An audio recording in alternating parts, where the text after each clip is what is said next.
요한복음 4장 21절에서 23절까지 25절까지 보도록 합니다. 요한복음 4장 21절에서 25절까지의 말씀 보겠습니다. 요한복음 4장 21절부터 25절까지 짧기 때문에 우리 함께 읽도록 하겠습니다.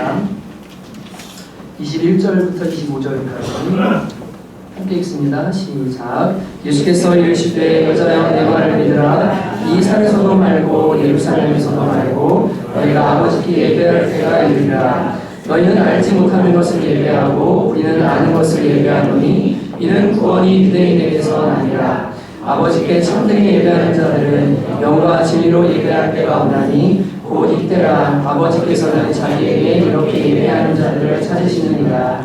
하나님은 영이시니 예배하는 자가 영과 진리로 예배할지니라. 아멘. 네, 24절까지 읽겠습니다. 우리 23, 24절만 다시 한번 읽겠습니다. 시작. 아버지께 참되게 예배하는 자들은 영과 진리로 예배할 때가 오나니 곧 이때라. 아버지께서는 자기에게 이렇게 예배하는 자들을 찾으시느니라.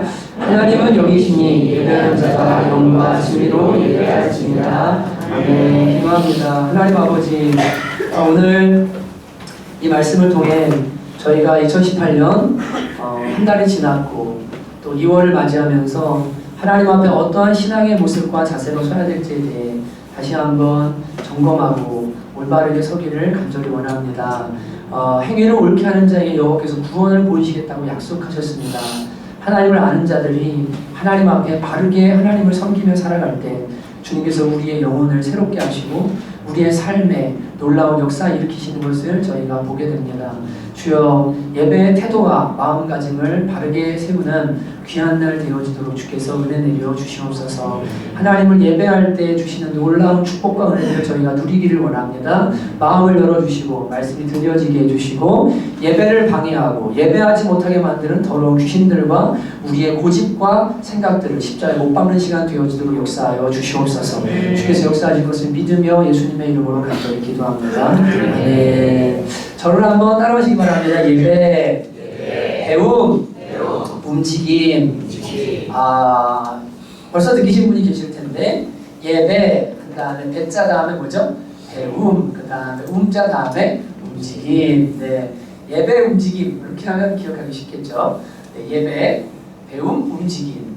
이 세 가지가 이제 제가 몇 주 동안 저와 여러분이 함께 이제 신앙에 대해서 함께 나눈 내용입니다. 지난주에 기도하면서 하나님께서 이 세 단어를 저한테 주셔서 움직임은 행함이다 라고 하셔도 괜찮습니다. 근데 외우기 좋게 예배, 그리고 다시 또 배움, 그 다음에 움직임이라고 이렇게 기억을 하시고 오늘부터 이 신앙의 원리들을 다시 한번 잘 배우고 기초를 다시 세우는 귀한 출발이 됐으면 좋겠습니다. 제가 매 예배 때마다 설교 때마다 나라와 민족을 위해서 기도해 주시기를 제가 여러분들에게 간구하고 있습니다. 보수주의의 특징은 안정이죠. 근데 이 안정이 안타까운 건 위험한 것은 부패하기 쉽다는 겁니다. 고인물은 항상 썩기 때문에 안정을 추구하다 보면 늘 거기에는 부패와 썩음이 있게 됩니다. 그러니까 이제 진보 측에 있는 사람들은 개혁을 하고 변화를 시키자, 바꾸자라고 해서 모든 걸 뒤엎습니다. 근데 이 개혁의 또 하나의 위험성은 파괴성이죠. 모든 걸 다 무너뜨릴 수 있는 위험성이 개혁에 있습니다. 진보에 있습니다. 균형이 정말로 그래서 중요한데 지금 이 나라가 이제 보수가 다 아예 와해돼 버린 지금 상황인 것 같아요.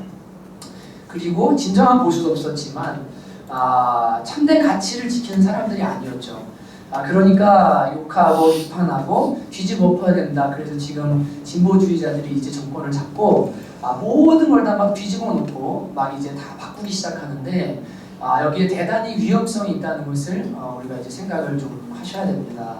다행히도 지난주에 그 헌 개헌 논의에서 하울이 있었거든요. 네, 개헌 논의에서 그 자유민주주의를 그냥 민주주의로 바꾸는 안을 올려서 상정을 했다가 민주주의로 그냥 고치려고 하다가 자유를 다시 집어넣는 걸로 4시간 만에 이제 변경을 국회에서 하게 됐습니다. 제가 너무 감사한 일이라고 생각을 합니다. 왜냐하면 여러분 민주주의라고 그냥 하면 민주주의는 여러분이 생각하는 민주주의 그러니까 민주주의 이러면 되잖아요. 무슨 민주주의도 있을까요? 죄송하지만 사회민주주의도 있습니다. 네, 진짜로 있습니다. 네, 진짜로 있습니다. 연방제를 통해서 그러한 일들이 일어날 수 있습니다. 헌법을 바꾼다는 것은 법이라는 것은 법 이전에 철학이 있는 거고 사상이 있는 건데 이 사상을 법으로 표현해서 사람들을 구속력을 가지고 움직이는 것이 이게 법의 능력이거든요. 그래서 법을 바꾼다, 특히 헌법을 바꾼다는 문제는 어마어마하게 중요한 문제입니다.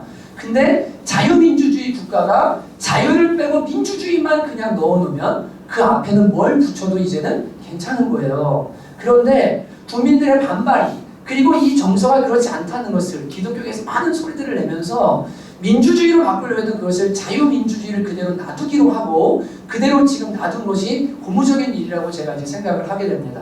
충북에서는 인권 조례화 문제, 동성애를 인정해주고 학교에 중립 화장실을 설치하고 여러분의 자녀들이 남녀 화장실이 있는데 가운데에 화장실이 하나 더 있어서 나는 성중립인데요 라고 하는 사람 그 화장실에 마음대로 들어가라고 한다면 여러분들 어떻게 하시겠습니까? 그런 동성애 인권을 보호하는 차원이 아니라 여러분 이 대한민국 땅에요 동성애자들이 차별받지 않습니다. 죄송하지만 그냥 방임주의를 취하면 됩니다. 적극적으로 그들을 보호해줘야 될 이유가 없어요. 우리는 그들을 탄압하거나 압제하거나 힘들게 하지 않아요. 우리는 방임할 뿐입니다. 그냥 자유로이 하고 싶으면 하라는 거예요. 누구도 뭐라고 안 해요. 그런데 적극적으로 법으로 보호해줘야 될 이유가 없습니다. 그런데 왜 동성애를 싫어하는 사람들이 분명히 있는데 이 인권조례안을 통과시켜서 계속해서 그 일을 하려고 하는 이 일들을 충북 교육하시는 분들 가운데 생각 있는 분들이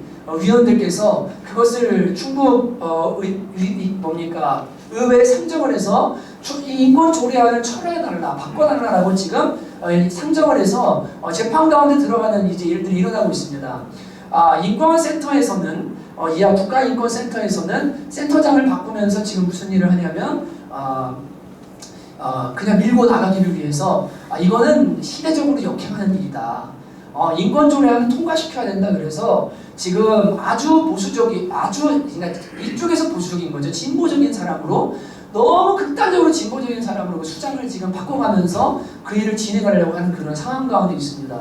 여러분 지금 보이지 않는 전쟁이 어마어마하게 일어나고 있는데 나라와 민족을 위해서 여러분이 기도해 주시기를 주님의 이름으로 권면해 드립니다. 계속 하울이 있어요. 네, 여러분 괜찮으세요? 그죠? 웅웅웅웅거리죠? 이러면은 듣는데 되게 힘드시거든요. 이걸 좀 돌려.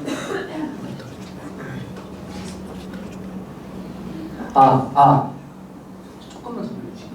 네, 혹시나 그거 됐어요. 괜찮으세요? 네. 하이 쪽은 조금 0 정도로 맞춰주면 좋을 것 같아요. 저 정도 있는 것 같아요. 예, 그냥 편한 소리로요? 네, 동굴 소리가 나서. 다 000 해주셔도 돼요. 예, 오케이. 됐습니까? 감사합니다. 네. 여러분 그런 과정들 안에서 우리가 보수 진보를 보면서 여러분과 저도 이제 진지하게 생각해야 됩니다. 왜냐하면 보수는 가치를 지키는데 삶이 썩었단 말이죠. 그러니까 비판을 한다는 말이에요. 여러분과 제가 기독교의 가치, 진리라는 가치를 가지고 있는데 머리로 다 알아요. 그리고 말로 청산유수예요. 예수 믿는 거 이런 거야. 그냥 깨끗하게 살아야 돼. 도덕적으로 살아야 돼. 진리를 압니다. 근데 삶이 썩어있는 사람들이 엄청 많아요. 그러니까 예수님께서 바리새인들을 향해서 그렇게 질타하신 겁니다. 너희는 성경을 가르치는 자들이고 성경을 알고 있고 연구하는 사람들이고 너희가 말할 때는 너희는 가치를 아는 사람이다. 진리를 아는 사람이라고 말하지만 정작 너희는 돈을 사랑하는 자들이요. 너희는 자기 영광을 사랑하는 자들이요. 너희는 정말로 썩은 자들이라고 주님께서 바리새인들을 향해서 질책하시는 모습을 보게 됩니다. 저와 여러분이 세상에서 세상이 우리를 바라볼 때 저 사람 예수 믿는데 교회 다닌대. 진리라는 가치를 아는 사람들이 그 가치를 지키는 사람들이래. 주일날 예배하는 가치를 지키는 사람들이래. 저 사람들은 그리스도인이라고 말하지만 실제로는 삶 속에 들어가서는 구석구석이 썩어 있어서 세상 사람들이 볼 때 야 저거 뒤집어내지 않으면 안 되겠다. 개혁하지 않으면 안 되겠다, 바꾸지 않으면 안 되겠다라고 하는 그런 비판을 저와 여러분이 받지는 않을까? 진지하게 저와 여러분의 신앙을 돌아봐야 하는 겁니다. 머리로는 진리를 아는데 삶이 썩어있는 그리스도인들을 많이 보게 됩니다. 그 결과 교회가 욕을 먹게 되고 예수님도 욕먹게 되고 교회가 이단과 많은 공격들에 지금 정말로 이제는 이 한국 교회를 어떻게 해야 될까 싶을 만큼 교회가 무지하게 무너져가는 모습을 보게 됩니다. 지난주에 제가 허리 통증이 심해서 요추가 아닌 흉추 부위가 제가 좀 이상이 생긴 것 같더라고요. 공사를 진행하면서 살이 빠지고 근육량이 줄면서 자꾸 힘을 쓰다 보니까 허리에 무리가 왔는지 예전에 다쳤던 그 부위들이 아닌 그 위쪽 부위가 터진 느낌, 찢어진 느낌이 들면서 터져보신 분들, 찢어보신 분들 아시죠? 너무 고통스럽고 아프고 내 병원에 또 입원하는 것은 제가 너무 싫어서 하나님과 기도하면서 일주일간 주님의 은혜를 구하고 하나님 주님 방법으로 입원을 고쳐주세요. 그리고 저 병원 가고 싶지 않습니다 라고 하고 한 주간을 그렇게 좀 잠잠히 보냈는데 사역들을 다 스탑하고요. 누워있다 보니까 정말 많이 누워있었습니다. 간만에 소설도 읽고 강의도 듣고 노래도 듣고 꿀같은 휴가 같은 시간을 많이 보냈거든요. 근데 그러다가 제가 어떤 분의 강의를 듣게 됐는데 거기서 그런 이야기를 하시더라고요. 3대 종교 중에 가장 유명한 3대 종교, 우리나라 종교 뭐가 있죠? 불교, 기독교, 천주교가 있는데 가장 부자인 종교가 어디냐? 재산이 제일 많은 데가 어딜까요? 네? 천주교? 네, 우리나라에서 어딜까요? 불교입니다. 불교. 그리고 두 번째가 천주교고 세 번째가 기독교입니다. 네, 사람들이 오해를 많이 하죠. 교회가 돈 많은 줄 오해하는데 그렇지 않습니다. 매스컴이 장난질을 해서 그래요. 정말로요. 그런데요, 여러분 국가복지 외에 민간복지에서 불교가 몇 프로 감당할까요? 민간복지에서요? 돈이 제일 많잖아요. 몇 프로 감당할까요? 7% 감당합니다. 천주교가 교세가 조금 늘어서 15% 감당하고 기독교가 민간복지 영역에서 75%를 감당합니다. 네. 제가 사회복지 공부했기 때문에 잘 아는데 제가 공부할 때는 우리나라 사회복지의 80% 이상을 교회가 다 감당을 하고 있었습니다. 유시민 장관이 복지부 장관이 되고 나서 교회는 없어야 된다고 그 책에 썼던 사람인데 자기 현실을 딱 열고 뚜껑을 열고 보니까요. 교회 없으면 대한민국 땅의 복지가 무너지는 거예요. 동성애는 잘못된 거라고 얘기하지만 끝까지 호스피스 하면서 죽음의 자리까지 지켜주는 사람들은 죄송하지만 동성애자들 아닙니다. 동성애자들은 자신의 파트너가 성적인 매력이 없어지면 버립니다. 에이즈에 걸려 죽든 뭐하든 상관 안 합니다. 옆에서 끝까지 자리를 지켜주는 사람들은 그리스도인들입니다. 근데 여러분 재밌는 게 뭔지 아십니까? 매스컴에 가장 많은 돈을 쓰는 데가 어딜까요? 불교더라고요. 예. 뭐 하려고요? 매스컴을 만들어서 교회를 무너뜨리려고요. 진심입니다. 예. 통계들을 제가 인용하는 그 강의를 들었기 때문에 깜짝 놀랐어요. 야, 알고 있는 현실이었지만 구체적인 수치를 듣고 나니까 더 심각하구나. 예. 작년에 조세 문제로 걸린 종교 집단, 불교가 100건이었는데 기독교가 한 건도 없었대요. 예. 올해 기독교에 5건이 있고 불교가 또 무지하게 많답니다. 저는 타종교 욕하는 게 현실을 얘기하는 겁니다. 예, 정말로요. 그래도 교회가 하나님의 교회요, 하나님의 나라요, 이곳이 진리가 있는 곳이기 때문에 여전히 선하고 아름답고 귀한 모습들이 교회 안에 많이 남아 있습니다. 여러분들, 내가 그리스도인이 됐다는 것, 내가 위대한 하나님의 교회에 속했다는 것에 여러분 자부심을 가지고 자랑할 수 있는 여러분들 되시기를 주님의 이름으로 축복합니다. 우리 교회만 보십시오. 이 작은 교회가 얼마나 많은 일들을 감당합니까? 하나님 나라가 그런 곳이거든요. 저 진짜 죄송한데 제가 더 자꾸 못 나가는 이유가 너무 심해요. 지금 하울링이. 네, 웅웅웅웅이 너무 심해서 네, 웅웅웅 계속 지금 심해요.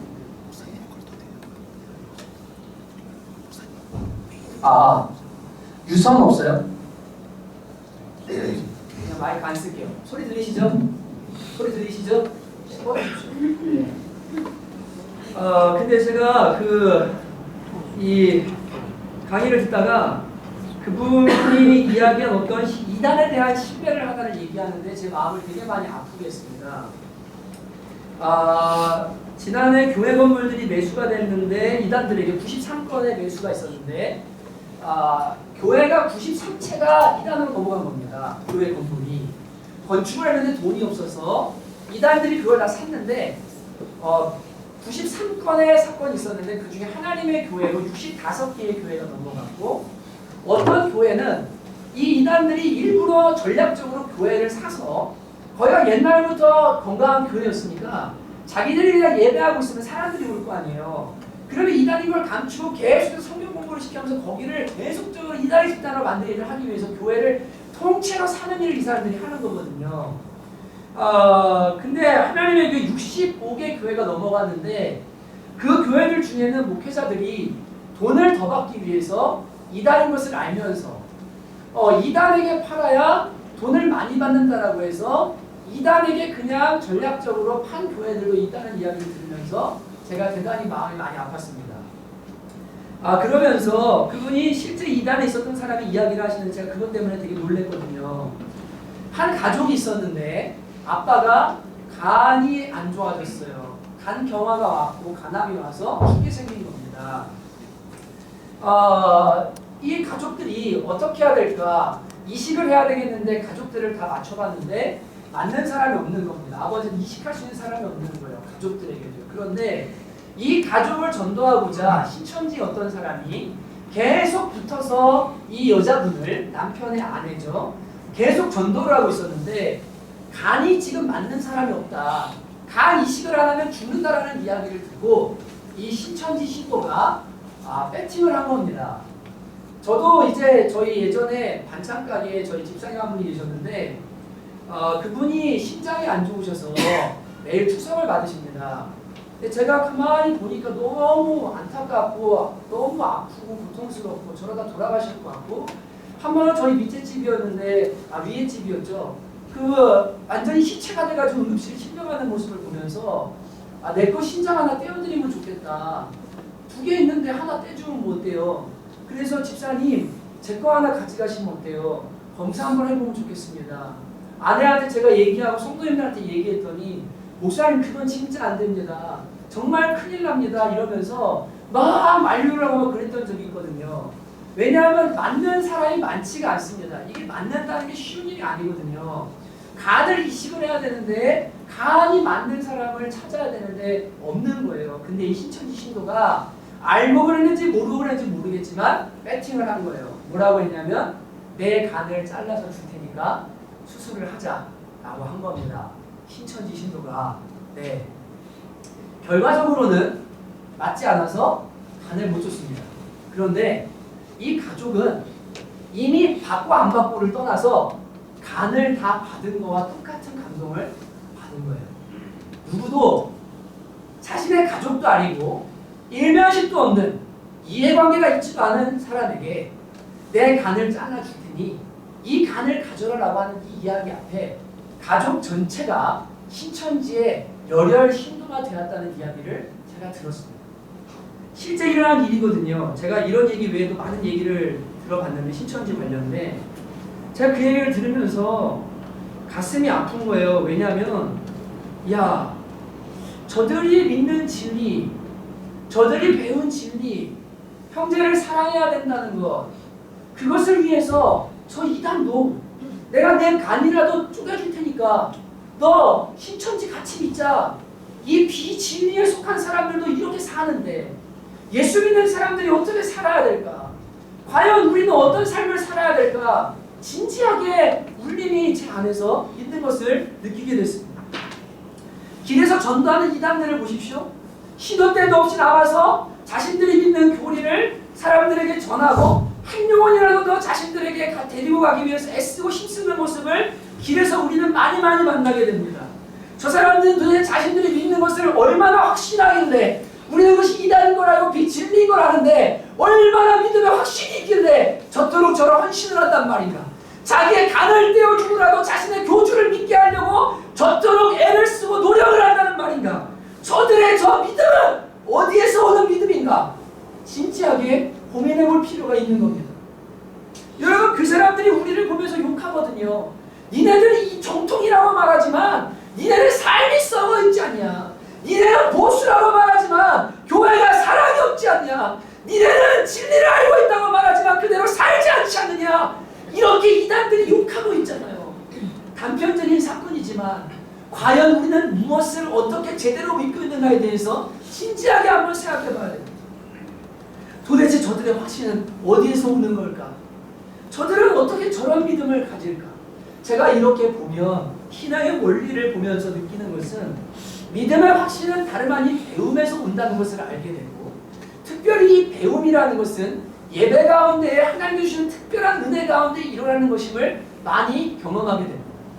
예배를 통해 하나님을 배우고 하나님을 제대로 경험하지 못하면 그 사람의 신앙과 믿음은 제대로 성장하지 못하는 것이 너무나 당연한 원리입니다. 신천지와 이단들은 이 사실을 너무나 잘 압니다. 그래서 그들은 정말로 배움을 중요하게 여기기 때문에 신천지에 처음에 들어갈 때 6개월 동안 말씀 공부를 시키고 1년 동안 말씀 공부를 시키고, 그들은 예배라는 것도 이름을 뭐라고 부르냐면 신천지 말씀 예배라고 부릅니다. 신천지 말씀 예배라고 부르면서 말씀을 듣고 깨닫고 은혜를 받아서 자라나는 것에 생명을 걸고 모이기를 힘쓰고 배우기를 힘쓰는 사람들이 누구냐면 신천지와 이단들이에요. 이단들입니다. 여러분, 그러니까 이 사람들이요 제대로 배웠단 말이에요. 그 잘못된 성경에서 비유풀이들, 잘못된 메시지들을 듣고 은혜라고 말하는 잘못된 은혜를 그들이 받았단 말이에요. 배운 뒤에 은혜가 부어져서 강화되기 시작하니까 믿음은 점점 더 견고해지고 점점 더 단단해져서 그 어떤 것도 흔들 수 없는 믿음으로 이들이 서가지고, 여러분, 그렇게 매스컴이 이단이라고 말하고 그렇게 문제가 많다고 얘기하는데도 하나도 꿈쩍하지 않습니다. 절대 꿈쩍하지 않습니다. 그 원인이 어디 있느냐? 그들이 신앙을 배웠고 그들이 예배에 있어서 성공하고 있기 때문에 일어나는 일임을 추론할 수 있습니다. 여러분, 몇 년 전에 제가 몇 달 전이죠. 성경을 읽다가 바울이 계속 성경에서 내가 일체 비결을 배웠노라, 내가 배웠노라를 반복하는 구절을 읽다가, 야, 신앙이라는 것은 정말로 배움이구나 라는 고민을 하면서 2018년에 어떻게 성도들이 하나님의 말씀을 배우고 하나님을 배우도록 할 것인가에 대해서 많이 고민하고 기도해 왔습니다. 또한 하나님께서 약속하신 은혜의 수단인 예배의 중요성에 대해서 바르게 깨닫고 예배를 통해 하나님을 배우고 예배하는 자가 신앙에 승리할 수 있다는 것을 깨닫고 바르게 예배해야 되는데, 점점점 망가져가는 예배의 태도와 점점점 망가져가는 한국교회 예배의 모습을 보면서 어떻게 하면 교회 예배를 바로 세울 수 있을까? 거기에 대해서 지난해 연말에 많은 고민을 하면서 오게 됐습니다. 그래서 오늘 여러분과 이제 2018년에 주시는 1월 달에 교회 주신 메시지를 나누고 이제 우리의 신앙을 하나님의 바로 세우고 예배와 배움과 행함을 통해서 어떻게 하나님 앞에 바른 신앙을 세울 것인가에 대해서 말씀을 나누고자 2월 첫 주를 이제 시작하고 있는 겁니다.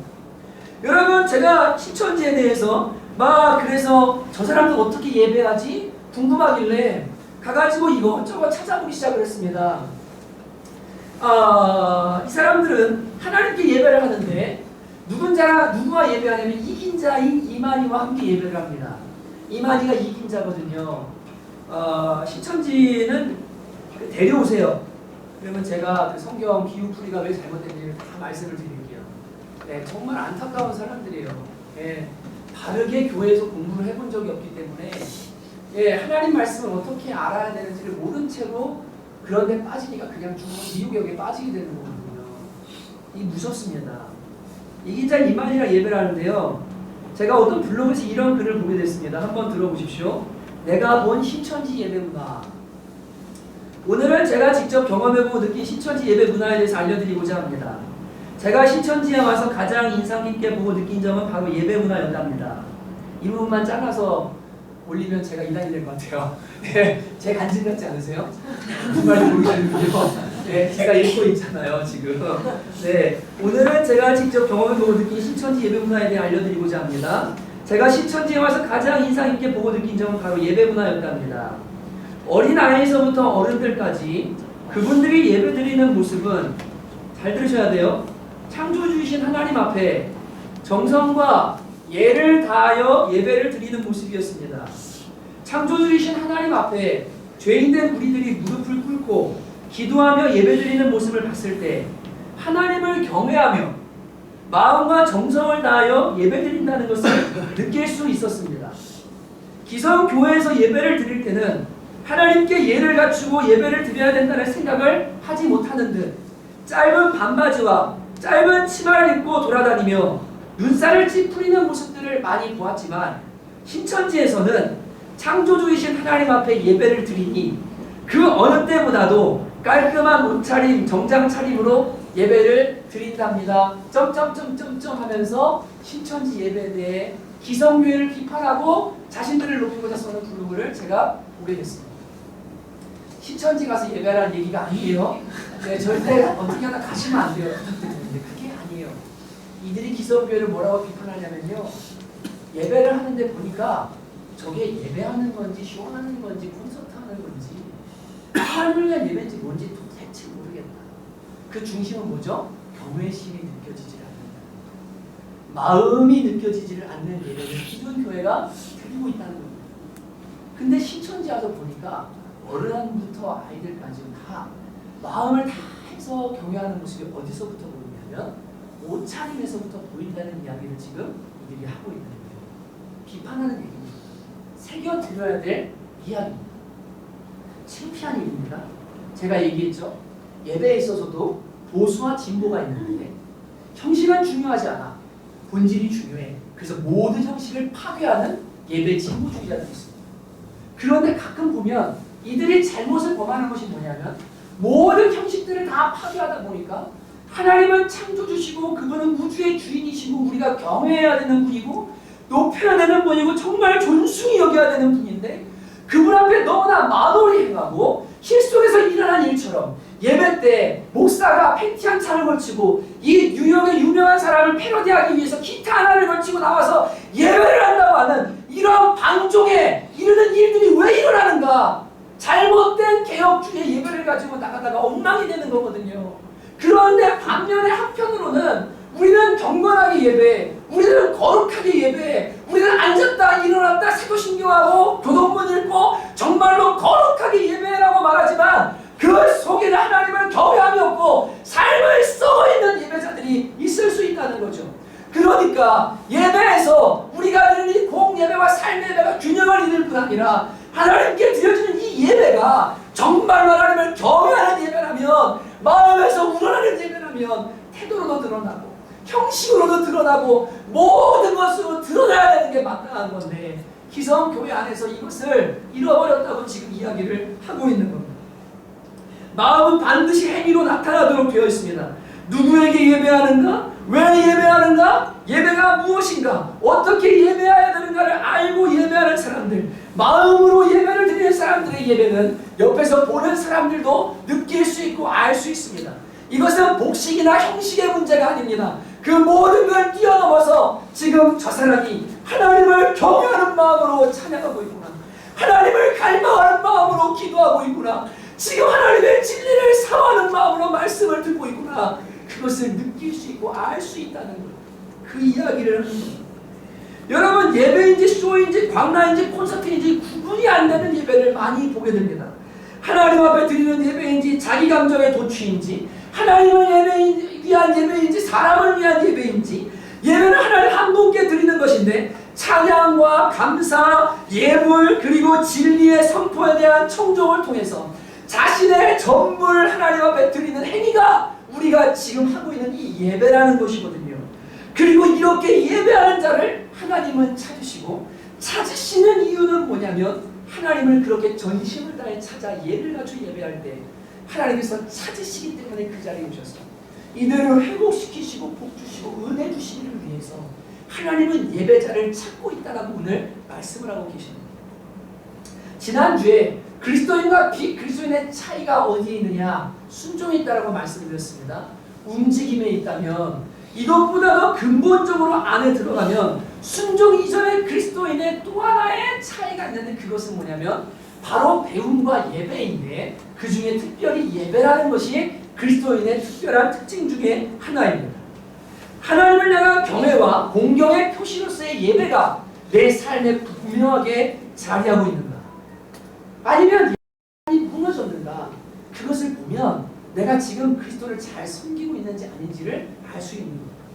A.W. 토저는 예배는 현대 교회가 잃어버린 보석이라고 이야기했습니다.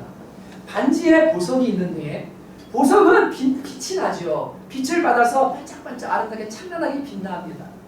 예배라는 것이 마치 교회에 있어서 이 반지의 보석과 같은데 여러분 반지에서 보석을 잃어버리면 반지가 빛날 수가 없잖아요. 교회가 예배를 잃어버렸기 때문에 하나님의 영광의 광채를 잃어버렸다고 비유적으로 이야기했습니다. 왜냐하면 저와 여러분은 발광체가 아니에요. 저와 여러분 안에 선한 것이 없어요. 저와 여러분이 어떤 아름다움도 가치도 우리는 창조해낼 수 있는 존재가 아니에요. 오직 유일한 가치요 유일한 아름다움이 하나님께로부터 오는 그 빛과 그 가치와 그 은혜를 받아서 반사하는 존재가 바로 누구냐면 교회요 저와 여러분인 겁니다. 하나님은 예배라는 것을 통해서 이 예배를 통해 하나님의 은혜를 우리 가운데 비추시고 그 예배 가운데 임하는 은혜를 통해서 우리의 영혼을 살리고 회복시키셔서 세상 가운데 하나님의 아름다우심을 나타내도록 하시는데 교회가 예배가 잃어버렸고 예배가 망가졌기 때문에 하나님의 빛을 비출 수 없는 상태가 되었다는 것을 A.W. 토저 목사님은 반지에 비유해서 이야기를 한 적이 있습니다. 예배가 엉망이 되면 삶이 엉망이 됩니다. 약속된 은혜의 수단인 예배를 소홀히 하면 반드시 삶도 무너지도록 되어 있습니다. 오늘 말씀에 하나님은 예배하는 자를 찾으신다라고 말씀하십니다. 하나님은 영이시니 영과 진리로 예배할지니라. 하나님은 이렇게 자기에게 예배하는 자를 찾으신다라고 말씀하고 계십니다. 왜 하나님은 예배자를 찾으십니까? 하나님의 창조의 목적이 예배받으시는 것이었기 때문입니다. 이사야 41장에 나오듯이 이 백성을 내게 오게 하라. 나의 찬송을 부르도록 창조한 나의 백성을 내게 오게 하라. 하나님께서 왜 우리를 지으셨는가? 하나님께 합당한 가치를 돌려드리도록 그분의 영광을 찬송하도록 여러분 모든 피조물들은요 제자리에서 하나님의 영광을 찬양하거든요. 왜요? 지구가요 그 자리를 지켜요. 24시간 되면 한 바퀴를 돌아요. 1년이 되면은 여러분 태양계 주위를 한 바퀴 돌아요. 하나님이 창조하신 대로 자기의 자리에서 모든 피조물들 하나님을 찬양해요. 그런데 사람들이 죄로 인해 하나님을 떠났고 하나님을 예배하지 않으면서 예배가 무너져 버렸거든요. 하나님이 회복시키기 원하시는 것이 무엇입니까? 바로 예배자들, 하나님을 알고 하나님을 예배하는 사람들, 그런 사람들을 만드시기를 하나님이 원하시기 때문에 주님은 예배자를 찾으신다고 합니다. 인간은 예배하도록 지음받은 존재입니다. 무언가를 항상 예배하도록 되어 있습니다. 머니톡스라는 이야기가 있습니다. 사람은 돈을 보면 그 사람이 무엇을 예배하는지를 알게 됩니다. 사람이 돈 쓰는 것을 보면 저 사람이 무엇을 소중히 여기는지를 분명히 알게 됩니다. 하나님을 예배하는 사람은 돈을 가지고 하나님을 예배하게 됩니다. 모든 피조물들을 가지고 하나님을 예배합니다. 그러나 하나님을 예배하지 않는 사람들은요 다른 어떤 것을 다 예배하고 있어요. 자식을 예배하든 돈을 예배하든 일을 예배하든 즐거움을 예배하든 무엇인가를 다 예배하도록 만들어진 게 인간이거든요. 근데 잘못된 걸 예배하면 문제가 생겨요. 망가지기 시작해요. 하나님께서 원위치로 돌리키기를 원하시는 거예요. 하나님을 예배하는 존재로 회복시키기를 주님이 원하시는 거예요. 에베소서 1장에 보면 하나님은 은혜의 영광을 찬송을 받기를 원하신다. 삼위일체 하나님이 다 하시는 일이 은혜의 영광을 찬송하게 하십니다. 하나님이 찬송받기 원하시기 때문에요. 우리에게 예배를 원하시고 예배자를 찾으시고 그들이 예배할 때 복주기를 기뻐하신다고 성경이 계속해서 이야기하고 있는 것입니다. 이사야 66장에 보면 만물이 회복된 다음에 이야기를 이렇게 표현하고 있습니다. 잘 들어보십시오. 내가 지을 새하늘과 새 땅이 내 앞에 있는 항상 있는 것 같이 너희 손과 너희 이름이 항상 있으리라. 여호와의 말이니라. 여호와가 말하노라. 매월 초하루 매 안식일에 모든 혈육이 내 앞에 나와 예배하리라. 주님께서 이스라엘을 회복시키면서 뭐라고 하시냐면 그 목적이 뭐냐면요. 매월 첫날 매 안식일에 모든 민족이 나와서 모든 백성이 나에게 예배하기 위해서 내가 너희를 다시 본토 돌려보내 회복시키겠다라고 하나님께서 말씀하고 계시거든요. 예배하도록 지원받고 예배하도록 부름받은 사람들이 바로 저와 여러분들인 거예요. 그러니까 하나님은 참된 예배자를 찾으세요. 돈 있는 사람을 찾으시는 게 아니에요. 재주 있는 사람을 찾으시는 게 아니에요. 삶이 온전한 사람을 찾으시는 게 아니에요. 문제 없는 사람을 찾으시는 게 아니에요. 교회에 유익이 될 만한 사람을 찾으시는 게 아니라 전심으로 하나님 앞에 예배하는 사람, 하나님을 예배하는 사람을 하나님께서는 찾고 계시는 겁니다. 왜요? 그분은 능력을 베풀 수 있는 분이시고, 그분은 은혜를 베풀 수 있는 분이시고, 그분은 소망 없는 자에게 소망을 주시는 분이시고, 그분은 답 없는 사람들에게 답을 주실 수 있는 분이시기 때문에 너희들 나한테 예배해라. 내가 누군지를 알고 나의 가치를 알고 나에게 합당하게 예배해라. 그러면 내가 은혜 베풀기를 원한다라고 하시면서 예배자를 찾으신다라고 성경에 이야기하고 계시는 겁니다. 하늘 아버지는 예배자를 찾고 계십니다. 여러분, 우리가 하나님께 예배하면 하나님의 거룩하심을 경험하게 됩니다. 우리의 양심이 살아나기 시작합니다. 우리의 상상력이 하나님의 아름다우심으로 가득 차기 시작합니다. 우리의 의지가 새로워지기 시작합니다. 하나님의 목적과 하나님의 생각에 나의 모든 것들이 맞추어지는 역사가 영광스러운 예배 가운데, 제대로 드려지는 예배 가운데 이런 은혜가 임하도록 되어 있습니다. 그래서 하나님은 예배자를 찾으시고 전심으로 하나님을 찾으며 예배를 자들 가운데 그의 생각과 마음과 의지와 모든 것을 새롭게 하시면서 하나님의 뜻을 행하는 도구로 만드시는 이 놀라운 통로가 바로 뭐냐면 이게 예배라는 은혜의 수단이거든요. 이게 예배거든요. 여러분, 예배가 무너지니까요, 예배를 제대로 안 드리니까요, 영혼이 엉망이시죠. 여러분, 제자 훈련 받는데 주일 예배 안 드리시죠? 효과 빵됩니다. 제가 정말 말씀드리는데요, 주중에 제자훈련 나는데 주일 예배 안 드리잖아요. 그냥 효과 빵 돼요. 내가 이번 주에 제자훈련 배웠으니까 내가 이제 예배는 한번 빠져도 되겠지. 안 그래요. 하나님께서는 예배라는 것을 특별하게 생각하시고, 교회가 모여 두세 사람이 그리스도의 이름으로 모여든 예배 가운데 하나님은 특별한 은혜를 베풀어 주세요. 영과 진리 안에 예배하게 하시는데 성령으로 기름 부으실 뿐 아니라 진리의 선포를 통해서 우리가 깨닫게 하시고 하나님의 은혜를 알게 하셔서 하나님을 향한 마음들을 일으켜주고 회복시키시는 역사를 예배를 통해 하십니다.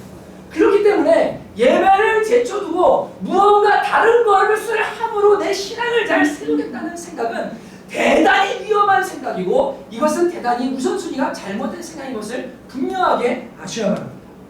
예배가 무엇입니까? 여러분, 예배에는 세 가지 차원이 있습니다. 히브리서 13장 15절 16절에 가면 이렇게 고백하고 있습니다. 제가 읽어드릴게요. 그냥 들으시면 됩니다. 잘 들어보십시오. 히브리서 13장 15절 16절입니다. 그러므로 우리는 예수로 말미암아 항상 찬송의 제사를 하나님께 드리자. 이는 그 이름을 증언하는 입술의 열매니라. 오직 선을 행함과 나눠주기를 잊지 말라. 하나님은 이 같은 제사를 기뻐하십니다. 여러분, 여기에 보면 입술의 찬송을 예수로 말미암아 항상 하나님께 찬송을 드리자. 이 같은 제사를 하나님이 기뻐하십니다. 그리고 선을 행함과 나누어 주기를 잊지 말자. 이와 같은 제사도 하나님이 기뻐하신다라고 이야기합니다. 다 제사라는 표현을 쓰고 있습니다. 제사라는 말은 예배라는 말과 동일하게 이해해도 괜찮은 단어입니다. 그런데 찬송도 예배고 선을 행하는 것도 예배고 나누어 주는 것도 예배라고 이야기하고 있습니다. 이것을 존 메가더 목사님은 세 가지 차원으로 해석을 했는데, 나누어 주는 예배는 외향적 예배, 형제를 섬기는 것, 재정을 나누는 것, 아픈 사람을 돌아보는 것, 다른 사람을 섬기는 것은 외향적인 예배다. 선을 행하는 것, 성령의 열매를 맺고 깨끗하고 거룩하고 정결하고 죄짓지 않고 사는 것은 내향적인 예배다. 그리고 세 번째, 입술에 하나님을 향한 찬송과 그분을 향한 가치를 돌려드리는 무엇을 공예배, 이 예배는 상향적 예배다라고 이야기했습니다. 상향적 예배가 뭡니까? 수평을 향해 하는 예배도 아니요, 나 자신이 혼자서 진리를 지키는 예배도 아니요, 하나님 한 분을 바라보고 하나님을 향해서 찬송하고 예물 드리고 그분을 높여드리고 그분께 마음을 드리는 이 상향적 예배, 이 상향적 예배가 모든 예배의 우선순위다. 왜냐하면 오늘 말씀에도요, 예수로 말미암아 항상 찬미 제사를 주님께 올려드리자. 선을 행함과 나눠주기를 잊지 말라. 이와 같은 제사도 하나님께서 기뻐하십니다. 순서가 뭡니까? 하나님을 향해 상향적 예배를 먼저 올려드리고, 이 건강한 예배 속에 하나님의 임재와 사랑을 받아서 선을 행하고 나누어주는 예배를 드리는 것, 그것이 우리가 해야 될 예배의 순서라고 성경이 우리에게 가르쳐주고 있는 겁니다. 타락 이후에 보면 첫 번째 기사가 누구가 나오죠? 아벨이 나오죠. 아벨 뭐 때문에 죽었어요? 예배 때문에 죽었죠. 그죠? 신학자들은 아벨의 삶은 예배라고 정의합니다. 그 다음에 나오는 사람이 누굽니까? 노아가 나오죠. 에녹이 나오죠. 에녹은 뭐로 정의할까? 하나님과 동행하죠. 이 사람은 행동이라고 정의합니다. 행함. 여러분 그 다음에 방주를 지은 노아 뭐라고 정의하면 좋을까요? 노동이라고 정의합니다. 예. 그래서 예배 시간에서 이렇게 표현합니다. 하나님 앞에 첫 번째는 예배해야 된다. 그 다음 뭐 하냐면 행해야 된다. 그 다음에 사역해야 된다. 이게 순서다. 이게 무너지는 답입니다. 제가 목회하고 평생 아버지 교회를 섬기면서 느낀 게 딱 예배가 바로 예배해야 된다. 그 다음에 하나님과 함께 행하고 그 다음에 사역해야 된다.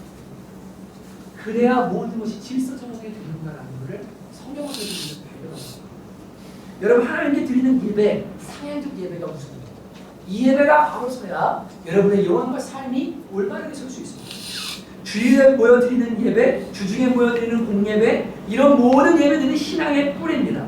그 예배를 마음과 정성을 다해 드릴 때 영과 진리 안에서 성령의 인도하심과 부으심과 진리를 깨닫고 하나님을 아는 지식 안에서 온 마음을 다해 하나님을 추구하고 갈망하는 마음으로 예배 가운데 나올 때 그때 우리의 영혼이 살고 삶이 회복되기 시작한다고 성경이 우리에게 가르쳐주는 거예요.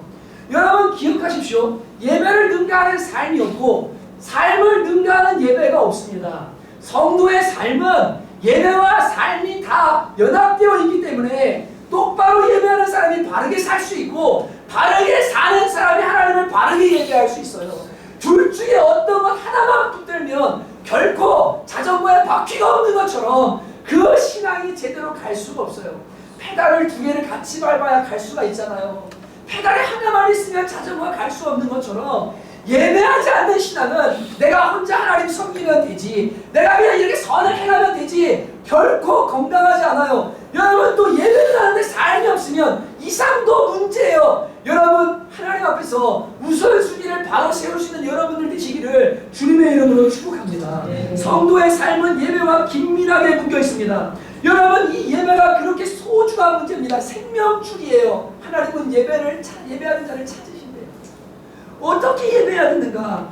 하나님은 모든 예배자를 찾는다고 말씀하지 않으십니다. 죄송합니다. 오늘 이 예배 오셔서도 어떤 분은 은혜를 충만히 받고 가는 분이 계실 거고 어떤 분은 오늘 예배 뭐 그냥 그랬어 라고 하고 가시는 분도 계실 겁니다. 여러분들에게 책임을 전가하는 문제는 아닙니다. 찬양을 인도하는 사람은 최선을 다해 찬양을 준비하겠죠. 하나님께 올려드릴 그 영광스러운 예배를 연주자들은 하나님 앞에 내가 최고의 것을 드려야 되겠다 준비하는 마음을 쏟아 정성을 드리겠죠. 예물을 하나님 앞에 드리겠죠. 설교자는 목이 쉬어라 하나님의 진리를 어떻게 하면 잘 가르쳐주고 하나님을 알게 해서 그 하나님을 예배할 마음을 일으켜줄까라고 고민하며 설교를 준비하겠죠. 그런데 여러분 어떤 사람은 예배 가운데 은혜를 받고 어떤 사람은 은혜를 못 받는 이유가 뭘까요? 주님은 이렇게 예배하는 자를 찾으신다고 했는데 이렇게 예배하는 이란 이렇게 하는 조건이 단서가 붙어 있습니다. 예, 아무나 예배한다고 하나님이 찾으시는 게 아니래요. 이렇게 예배하는 자를 찾으십니다. 영과 진리로 예배한다. 영 안에서 진리 안에서 예배한다 무슨 의미입니까? 성령 안에서 진리의 조명 아래 하나님을 알고 하나님을 예배하는 것을 의미합니다. 여러분 예배의 핵심이 뭐냐면요. 하나님을 향한 갈망이에요. 하나님을 만나고자 하는 은혜 받고자 하는 갈망이 예배의 핵심이에요.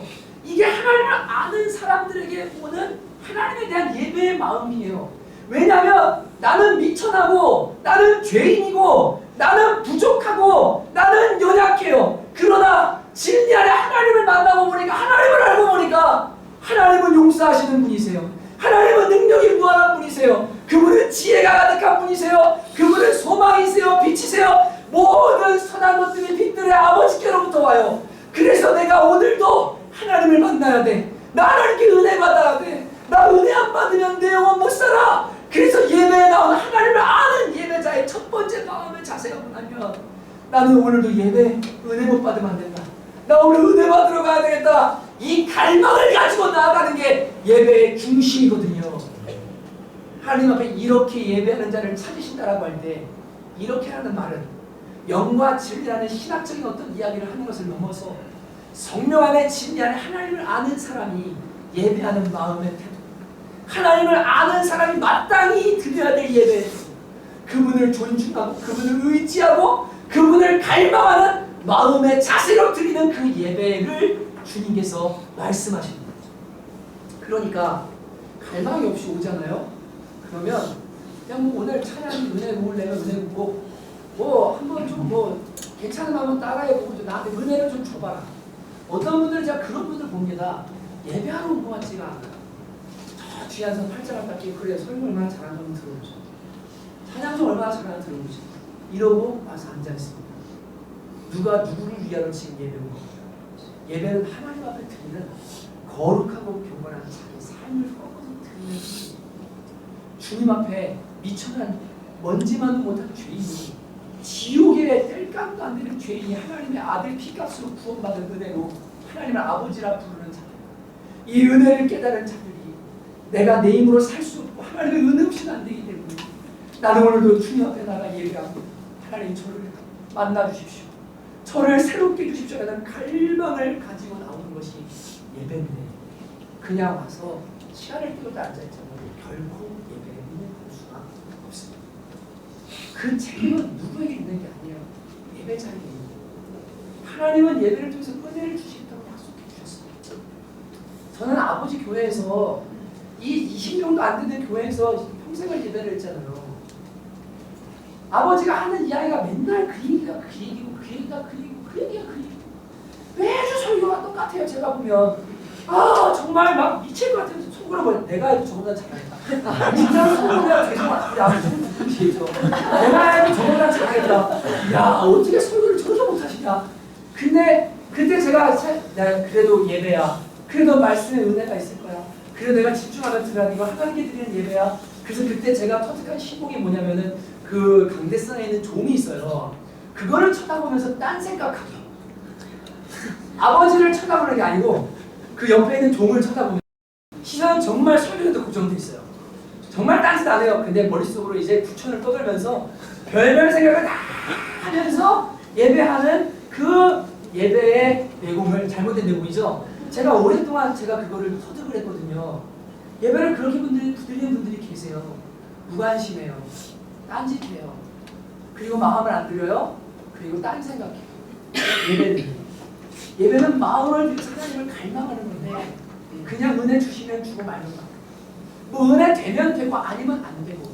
여러분 물이 없어가지고 죽겠는 사람이 저기 물 주시려면 주시고 말면 마시고 이렇게 안 하죠. 제가 이번 화재 때 벌거벗고 나오는 사람들을 보면서 참 놀랐습니다. 여러분 얼마나 창피하고 수치스럽습니까? 살려고 하니까 어떻게 해요? 수치를 무릅쓰고 나오잖아요. 뛰어나오잖아요. 예배에 나오는 마음이 그런 거예요. 체면이 뭐가 중요해요? 지금 뭐가 중요해요? 내가 은혜 안 받으면 못 살겠는데 오늘 하나님 나한테 은혜 안 주시면 나는 오늘도 못 살겠는데 하나님 저는 주님 필요합니다. 주님 저는 주님 없으면 못 삽니다라고 갈망을 가지고 나오면 환경이 뭐가 중요합니까? 그 앞에서 예배하는 게 뭐가 중요합니까? 거기 하나님 만날 수 있다면 내가 예배 가운데 주님 만날 수 있다면 환경이 뭐가 중요합니까? 지하시는 게 중요합니까? 그 어떤 게 중요합니까? 예배의 마음의 중심은 다른 게 아니라 하나님과 갈망이거든요. 여러분 그렇게 그 갈망을 가지고 성령 안에서 진리로 하나님을 아는 사람들이 예배할 때 하나님은 그들을 찾으시고 만나주신다고 이야기하고 계시는 거예요. 성령 안에서 하나님을 아는 지식으로 드리는 예배의 행위가 있는 사람은 하나님 안에만 구원이고 소망과 거룩함이 있다는 것을 깨닫고 거룩하신 하나님을 만나려는 마음의 갈망을 가지고 나오는 사람들입니다. 그들은 선명한 진리의 외침에 귀를 기울이고 청중하고 하나님을 알고자 마음과 뜻을 들여 예배 가운데 하나님을 알아가기 시작합니다. 그때 하나님은 충만한 성령의 은혜를 부어주셔서 예배자는 하나님을 만나고 변화를 경험하게 됩니다. 예배는 내 존재 전부를 드리는 행위입니다. 그러한 마음으로 그러한 태도로 하나님의 예배 가운데 나올 때 하나님께서는 그 영혼들을 결코 외면하지 않으시고 주의 이름을 아는 자는 주를 의지하고 이는 주를 찾는 자를 저버리지 아니하시리라고 말씀하신 것처럼 하나님은 나온 영혼들을 다 은혜를 반드시 부어주시는 것을 보게 됩니다. 정민 집사님 가정에 장례가 있었죠. 참 그 아버님께서 저는 하나님께서 그 영혼을 받으셨다고 분명히 믿습니다. 왜냐하면 우리 재웅 형제님 아버님 돌아가실 때도 이분이 생전에 복음을 들으셨어요. 근데 이제 돌아가시 직전이라고 그래가지고 예배 한번 하러 가야겠다, 복음 전하러. 여러분 수상태도 다 듣고 계신 거 아시죠? 아시죠? 예, 여러분 그때도 자꾸 전하셔야 돼요. 예, 갔어 온 수상태든 무슨 수상태든 간에 옆에서 육신의 생명이 붙어있는 나는 계속 전하셔야 돼요. 돌아가시 직전이라고 해서 갔습니다. 그리고 아버님 예수님 믿으셔야 돼요. 지금 예수님 영접하면 천국 가실 수 있어요. 지나온 삶은 중요하지 않아요. 인간은 다 죄인이에요. 50% 100%예요. 하나님이 지금이라도 예수님 믿고 천국 가길 원하세요. 예수님 믿으셔야 돼요. 복음을 전하고 예배를 마치고 주기도문을 하는 중에 재우 형제님 아버님이 손을 잡고 주기도문을 하는데 뒷부분을 하는 중에 손에 힘이 쫙 빠지면서 가셨거든요. 근데 자꾸만 기다리는 것 같더래요. 그 간호사가 얘기하는 뭔가 이상하게 기다리는 것 같아요. 돌아가신 것 같은데 다시 기다리셨구나. 근데 정민 집사님의 아버님이 그 주일날 지난 주일날 저녁에 저희가 갔을 때 그 고통나다고 몸부림치시는데 가족들은 나가고 저랑 제 아내랑 강민 집사님 있는 데서 눈을 쳐다보면서 아버님 잠깐만 저 좀 보세요. 잠깐만 집중하세요. 지금이라도 예수님 불러야 돼요. 예수님 부르세요. 예수님 부르세요. 천국 가야 돼요. 우리의 의로가 하는 말이에요. 우린 다 죄인이에요. 예수님만 부르면 천국 갈 수 있어요. 우편강도처럼 예수님 믿어야 돼요. 이 땅에서 고통스러웠지만 그곳에서 행복할 수 있어요. 근데 그 5초 정도요. 짧은 순간 그 고통 속에서 눈을 저한테 마주치고 쳐다보시더라고요. 많이. 그래서 제가 들리시면 고개짓 한번 하세요. 그랬더니 고개를 끄덕 하시는 거예요. 그리고는 또 고통 가운데 들어가셨거든요. 가족 가운데 아픔이 참 많은 가정이었습니다.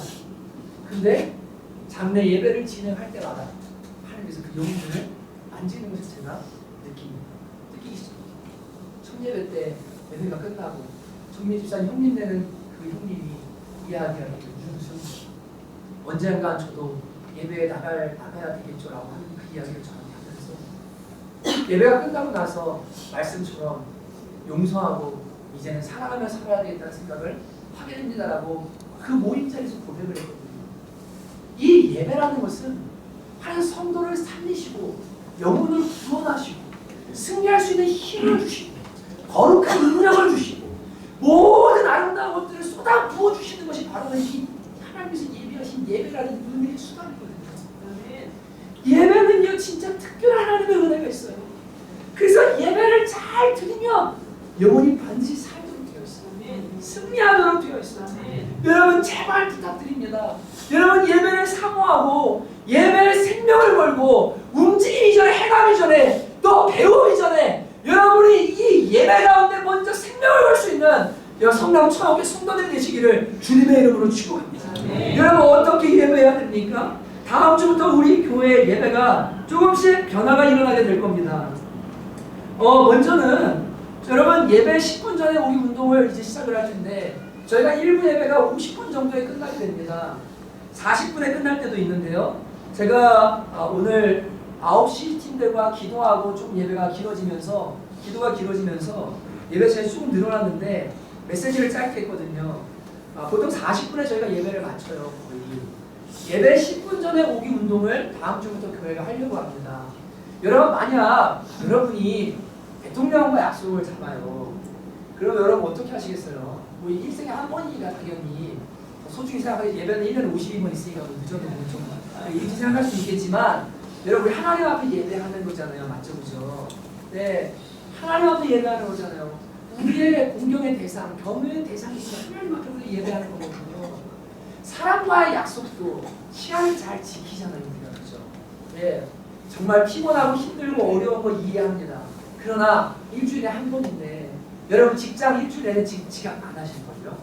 하나님 앞에 예배하는데 일주일에 한 번이 예배에 여러분 예배 시간 10분 전에 오셔서 마음을 준비하고 여러분 회개하고 하나님 앞에서 그 예배 가운데 은혜 받기를 갈망하는 마음으로 예배를 준비하실 수 있기를 주님의 이름으로 권면해 드립니다. 예, 다음 주 저희가 스티커를 만들어서 예배 10분 전에 오기 운동을 이제 시작을 하려고 합니다. 그래서 여기 앉아서 기도로 준비하고 회개하면서 마음을 준비하는 시간들을 저희가 가지려고 해요. 그리고 여러분, 다음 주에는 예배가 시작이 되면 예배 시작하자마자 저희가 자리에서 다 일어나서 예수 우리 왕이여를 하나님 앞에 먼저 찬양으로 그분을 초청하는 예배의 도입을 시작을 하게 될 겁니다.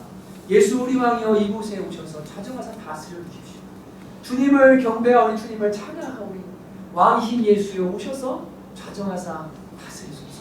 주님만을 갈망합니다. 주님을 기다립니다라는 마음으로 우리가 다 함께 일어나서 그분 앞에 찬양을 드리고 그 거룩하신 하나님이 우리 앞에 오시고 인자하시기 위해 우리가 거룩하지 않고는 나아갈 수 없기에 십자가를 의지하고 회개하는 시간을 갖고 사도신경을 고백함으로 회개의 기도를 마무리하고 자리에 앉게 됩니다. 이해가 되시죠? 다음 주 오신 그대로 이제 하시면 됩니다. 그러면 그때 뭐 하냐면 우리 하나님 앞에 이제 찬양하기 시작합니다. 우리에게 베푸신 일들, 우리에게 선한 일을 행하신 그 하나님, 우리를 구원하신 분에 정말로 실수 없인 하나님, 하나님의 존재, 거룩하신, 엄유하신, 위대하신, 탁월하신, 성실하신 이 모든 것들을 찬양하는 예배를 우리가 함께 하나님 앞에 드리게 됩니다. 그리고 공동 기도 제목 후 제가 고민을 많이 했습니다.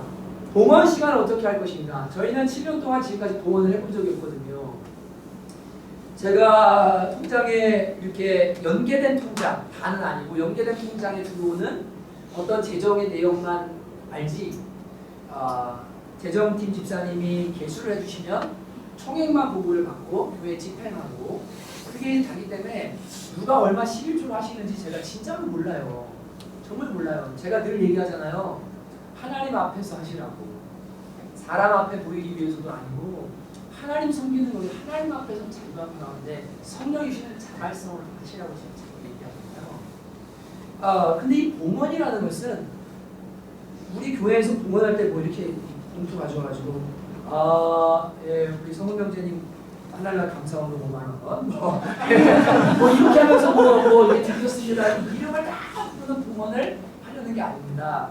여러분이 하나님 앞에 예물을 드린다는 것은 존재를 드린다는 건데 내가 일주일 동안 진리를 따르는 삶의 태도를 통해 정말 깨끗하고 정결한 이 재정을 보면서 하나님, 제가 제 삶의 주인이 주님이시면 이 재정을 가지고 제가 고백하고 주님 이거 받아주시라고 가져오는 삶을 깎아서 드리는 게 이게 예물이요 하나님 드리는 제사거든요. 너무나 귀한 거거든요.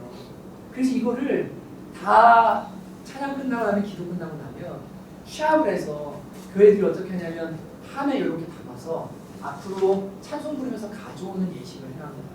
하나님 앞에 삶을 드립니다. 주님 앞에 이 모든 것을 주 앞에 드립니다라는 고백으로 봉헌의 시간을 갖습니다. 제가 다음 주에는 한번 저희가 그렇게 한번 해보려고 합니다. 여러분들 예배 전에 오셔서 주님 앞에 마음을 드리고 예물 드린 그 헌금을 다 모아서 우리가 찬양하면서 주님이 저에게는 가장 귀한 분이십니다. 사람은 돈을 피처럼 여기 생명처럼 여기지만 저는 하나님이 생명이시다라는 고백을 이렇게 드립니다라고 봉헌하는 시간을 다음 주에는 가지려고 합니다. 그리고 나면 이제 진리를 청종하는 예배를 드리게 되죠. 청교도가 이렇게 이야기했습니다. 모든 은혜는 이해라는 통로를 통해서 부어진다.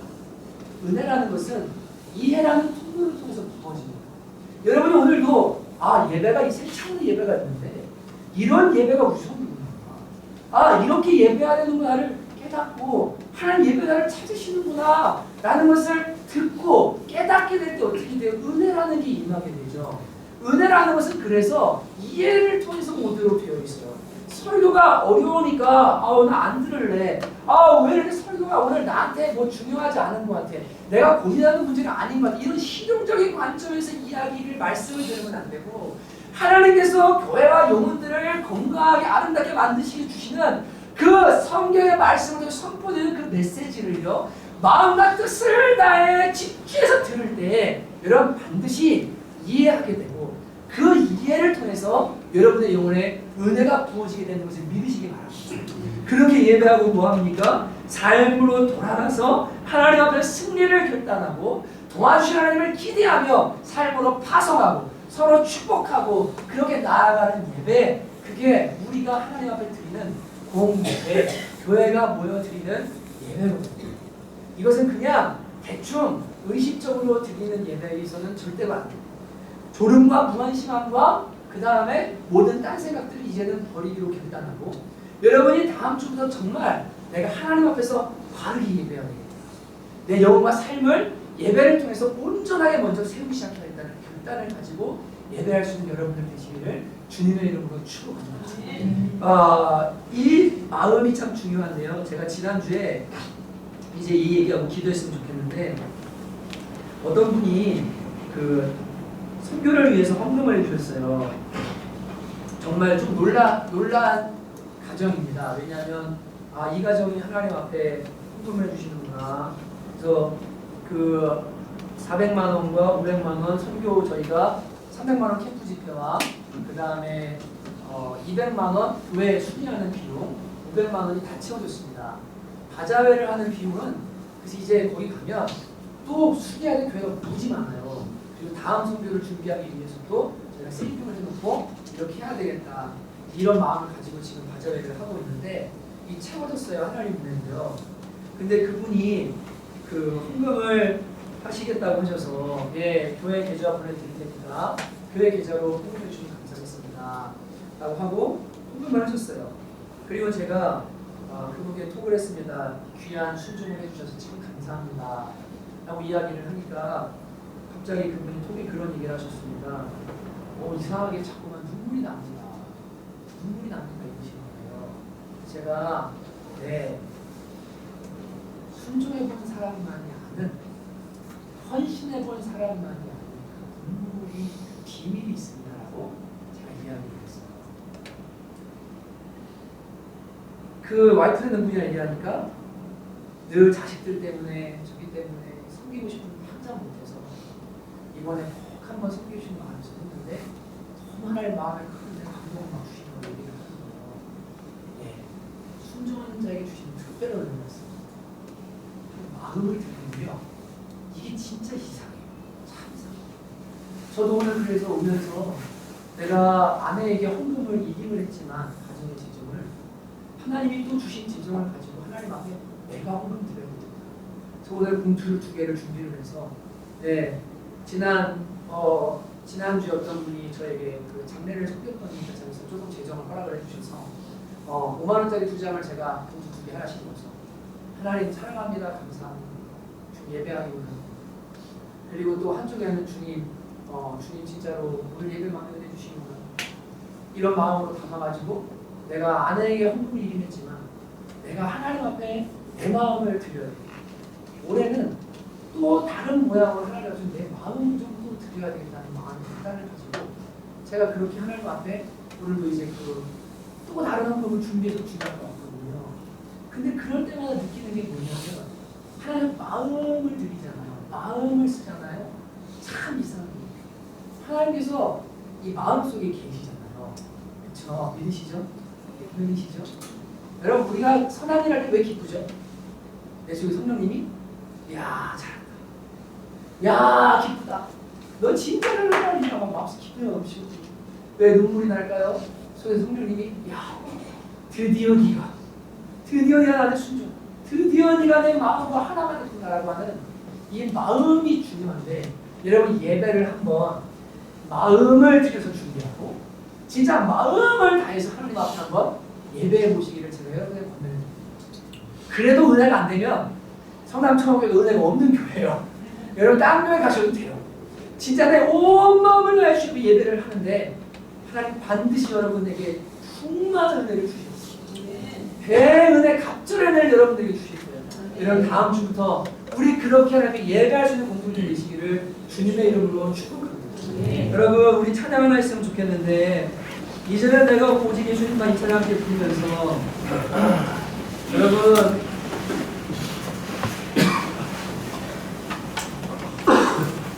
여기 보면 이런 가사 나오거든요. 예배하며 살리라, 찬양하며 살리라, 내 안에 계신 오직 예수님만. 오늘 이 찬양 부르면서 진짜 주님 제가 예배자가 되겠습니다. 삶의 예배뿐 아니라 주님 앞에 드리는 이 상향식의 예배에 온 마음을 쏟아서 주님을 경외함으로 예배하는 삶을 살겠습니다. 마음 들여 예배하겠습니다. 이런 마음으로 같이 한번 우리 찬양하고 함께 좀 기도했으면 좋겠습니다. 함께 찬양하십니다. 이제는 내가 없고 함께 찬양합니다. 이제는 내가 없고 오직 예수님만 내 안에 살아계신 오직 예수님만 찬양하며 살리라 예배하며 살리라 내 안에 계시는 오직 예수님만 다시 한번 이제는 내가 없고 이제는 내가 없고 오직 예수님만 내 안에 살아계신 오직 예수님만 찬양하며 살리라 예배하며 살리라 내 안에 계시는 오직 예수님만 주님은 나의 아버지 내 사랑한 영혼 만지시고 주님은 나의 하늘아버지 나의 모든 것 주님께 이제는 내가 없고 오직 예수님만 내 안에 살아계신 오직 예수님만 찬양하며 살리라 예배하며 살리라 내 안에 계시는 오직 예수님만 주님은 나의 아버지 주님은 나의 아버지 내 사랑 영혼 만지시고 주님은 나의 하늘아버지 나의 모든 것 주님께 맡기리 다시 한번 주님은 나의 아버지 내 사랑한 영혼 만지시고 주님은 나의 하늘아버지 나의 모든 삶 주님께 맡기리 이제는 내가 없고 오직 예수님만 내 안에 살아계신 오직 예수님만 찬양하며 살리라 예배하며 살리라 내 안에 계시는 오직 예수님만 찬양하며 살리라 찬양하며 살리라 예배하며 살리라 내 안에 계시는 오직 예수님만 사랑하는 성도 여러분 예배는 하나님을 향한 갈망입니다. 주님은 나의 아버지 내 상한 마음 만져주시는 분은 하나님이십니다. 세상은 나를 못 이루오나 주님은 나를 위로하십니다. 세상은 나를 정죄하나 주님은 나를 사랑한다고 말씀하십니다. 주님 내 삶의 모든 것을 주님께 맡깁니다. 주님은 나의 인생의 주인 되십니다. 하나님 앞에 엎드립니다. 내 마음을 뒤집어 놓고 감정을 요동치게 만드는 모든 복잡한 문제들이 있지 주님 앞에 다 맡깁니다. 주님께 합당한 찬양과 예배를 주님께 올려드립니다. 주여 받아주시옵소서. 그것이 예배입니다. 여러분 하나님 예배자를 찾으세요. 오늘 결단하십시다. 하나님, 제가 주님 앞에 정말로 기쁨을 드리는 예배자로 서겠습니다. 주여, 주님을 갈망하는 마음을 회복시켜 주시고 주님의 은혜를 사모하는 마음을 예배할 수 있도록 은총 내려 주시옵소서. 같이 한번 시간에 간절히 한번 기도하며 나가도록 합니다. 하나님 아버지, 감사합니다. 주님, 저희가 찬양하며 살기 원합니다. 예배하며 살기 원합니다. 사랑의 하나님 아버지, 주님은 예배자를 찾으십니다. 하나님이 누구신지를 알고 그 하나님을 의지하며 그분의 긍휼과 그분의 사랑과 그분의 능력과 하나님의 모든 것을 아버지 바라며 의지하며 나아가는 심령을 주님께서는 찾아오셔서 만져주시고 회복시켜주시고 은혜를 더해주십니다. 하나님 아버지, 예배가 능력입니다. 예배가 힘입니다. 아버지, 저희들 예배의 삶을 바르게 세울 수 있도록 주여 은혜를 더하여 주시옵소서. 하나님, 일주일에 한번 의무감으로 드리는 예배가 아니라 마음을 드리고 생각을 드리고 정성을 드리고 나의 예배를 마지막까지 하나님 아버지 앞에 온 마음과 뜻을 내 예배하는 성도를 되어주도록 하나님 은혜 주시기를 간절히 원하고 소망합니다. 하나님, 주의 마음을 쏟아놓으며 주님의 은혜의 삶을 경험하며 아버지, 주님과 마음이 통하는 예배, 주님의 응답이 있는 예배, 하나님 일하시는 예배를 드릴 수 있도록 우리 모두에게 은혜를 넣어 주시옵소서. 하나님의 일생을 살면서 예배와 삶의 우선 주님과 되게 하시고 예배와 살 수 있음을 할 수 있도록 도와주시사 하나님 아버지, 하나님 모든 우선순위를 예배 가운데 맞추도록 도와주시고 아버지, 하나님 예배 가운데 나를 만나고 주님의 경험을 말미암아 새 생명의 역사가 풍성하게 일어날 수 있도록 주여 교회 가운데 은혜를 넣으시고 함께하여 주시옵소서. 모든 사역과 모든 행함들 이전에 아버지 예배자로 설 수 있는 은혜를 더하여 주시고 하나님 예배할 수 있는 사람들 되어지도록 주의 성령을 이끌어 주시옵소서. 오늘 저희 잘못된 모든 예배 습관을 유전을 해결하고 은혜를 넣어주시기를 감사합니다. 하나님 아버지, 저희의 모든 잘못된 예배의 마음과 또 행위들을 하나님 앞에 회개하고 이제 주님 앞에 다시 한번 바르게 마음 들여 예배하는 예배자로 서기를 주님 간절히 원합니다. 주님, 예배할 때 경험하는 그 놀라운 은혜들, 온 마음 다해 갈망할 때 만나주시는 그 놀라운 은혜들을 사랑하는 성도들이 누릴 수 있도록 역사하여 주시옵소서. 예배 가운데 하나님의 기쁨과 하나님의 영광을 맛보게 도와주시고 주의 임재 가운데 모든 두려움과 어둠과 염려는 떠나가고 하나님의 평강이 마음을 주장하는 것을 경험할 수 있도록 주님께서 은혜를 내려 주시옵소서. 하나님께 나아가는 자는 반드시 그가 살아계신 것과 그가 자기를 찾는 자들에게 상 주시는 이심을 믿어야 한다고 주님께서 말씀하셨습니다. 하나님도 우리를 찾으십니다. 우리가 하나님을 찾을 때 하나님 우리를 찾아오십니다. 주여 예배하게 하소서. 예배의 삶의 우선순위를 두고 살아가도록 주님 은혜를 더하여 주시옵소서. 주님께 감사드립니다. 예수님 이름으로 기도합니다. 아멘. 여러분, 우리 한 번 더 찬양했으면 좋겠는데 주께 가까이 나를 주셔서 한 번만 드리고요.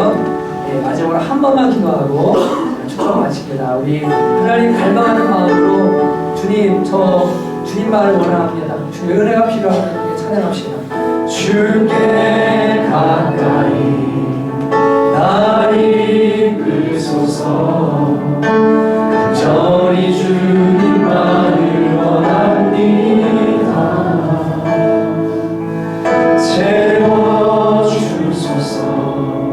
주의 사랑을 진정한 찬양 드릴 수 있도록 목마른 나의 영혼 주를 부르니 나의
아버지 장 기도할 때는요, 여러분 전심을 다해 기도하기 원합니다.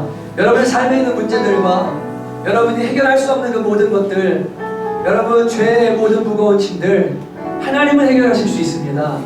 주님께 마음을 찢어놓고 마음을 쏟아놓고 주님께 예배하며 그분을 간구하면 하나님 여러분 마음에 평강 주시고 여러분 마음에 사랑 부어주시고 용서할 수 있는 은혜 내려주시고 능력 주시고 거룩함 주시고 여러분 하나님을 만나는 것이 여러분 우리 신앙생활의 승리의 비결입니다. 그냥 돌아가면 안 돼요. 그냥 갈 생각하면 안 돼요. 예배했다로 만족하면 안 돼요. 여러분 마지막으로 한 번 더 기도할 때 주님 오늘 주 앞에 제 마음을 드립니다. 주님 저 힘듭니다. 무겁습니다. 어렵습니다. 주님의 도우신 은혜를 구합니다. 주여 자유케 하소서 은혜를 부어 주옵소서. 주여 한번 간절히 부르고 주님을 갈망하며 은혜를 구하며 간절히 기도하며 나가도록 하겠습니다. 주여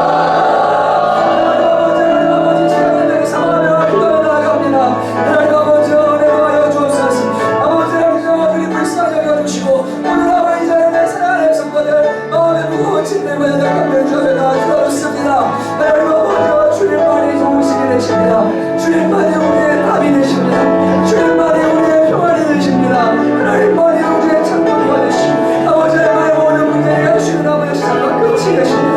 하나님께는 모든 것이 있습니다. 주님께는 사랑이 있습니다. 주님께는 용서가 있습니다.